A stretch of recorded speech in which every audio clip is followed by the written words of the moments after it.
বাম আর রাম কোনো জামানাতে এই পর্যন্ত নির্মাণ কাজ শেষ হলো না চালিতাছড়ি সেতুটির প্রতিবাদে জাতীয় সড়ক অবরোধ করে বিক্ষোভ প্রদর্শন, ভোগান্তির শিকার এলাকাবাসীর। ফলে দেখা দেয় তীব্র যানজট। অবশেষে প্রশাসনিক লিখিত আশ্বাসে জাতীয় সড়ক অবরোধ প্রত্যাহার করে নেয় স্থানীয় বাসিন্দারা।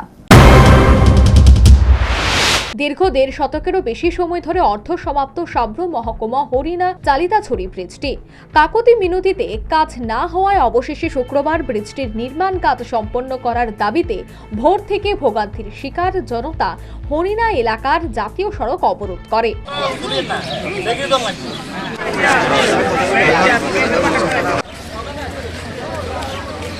সাব্রুম এলাকার ৮ নম্বর জাতীয় সড়কের পাশ দিয়ে বয়ে চলা মনু নদীর উপর দিয়ে একটি ব্রিজ নির্মাণের কাজ শুরু হয়েছিল আজ থেকে প্রায় ১৭ বছর আগে।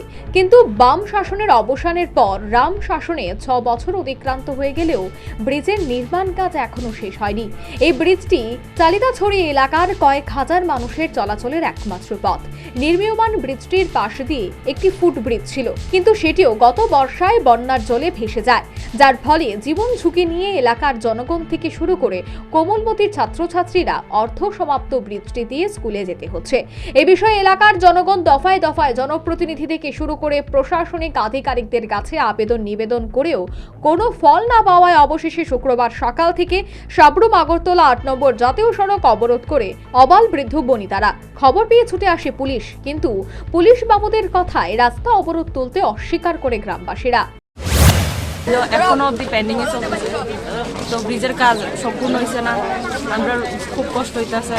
আজকে হইব, কালকে হইব, কালকে হইব, 2 বছর পরে হইব, 1 বছর পরে হইব, এই করতে করতে 17 বছর কাটায় লাগছে। 17 বছর অপেক্ষা করার পর আমরা চালিতাছড়ি হরিণা ব্রিজটা হয়নি, তাই আজকে আমরা বাধ্য হয়ে এইখানে জাতীয় সড়কটা অবরোধ করা হচ্ছে। কটা নাগাদ আপনারা অবরোধ শুরু করেন? আমরা এই চালিতাছড়ি জনসাধারণ প্লাস হরিণা প্লাস বিভিন্ন অঞ্চল থেকে এসে এখানে 7টা হইতে শুরু হয়েছে, তো এখনো চলছে। আমরা প্রশাসনিক, আপনাদের এখন মূল দাবি কি? আমাদের এই ব্রিজটা যাতে হয়। দীর্ঘ ১.৫ শতকেরও বেশি সময় ধরে সাব্রুম মহকুমা হরিণা চালিতাছড়ি ব্রিজটি অর্ধ সমাপ্ত। এ ব্যাপারে কংগ্রেসের দক্ষিণ জেলা সভাপতি মৃদুল পাটারি অভিযোগ করেন, নেতাদের খাই মেটাতে গিয়েই ব্রিজটির এই দশা, আর তাতে ভোগান্তির শিকার সংশ্লিষ্ট এলাকাবাসী। শুধু নেতাদের খাই মেটাতে গিয়ে যে সমস্ত ঠিকাদার এই কাজের সাথে যুক্ত ছিল তারা সব কাজ ফেলে পালিয়ে গেছে। মানে অত্যন্ত দুর্ভাগ্যজনক ব্যাপার। 17 বছর ধরে মাত্র 40 মিটারের একটা ব্রিজের জন্য চালিতাছড়ি এলাকা থেকে সাব্রুম আসতে গেলে কম করে হলো 17 কিলোমিটার।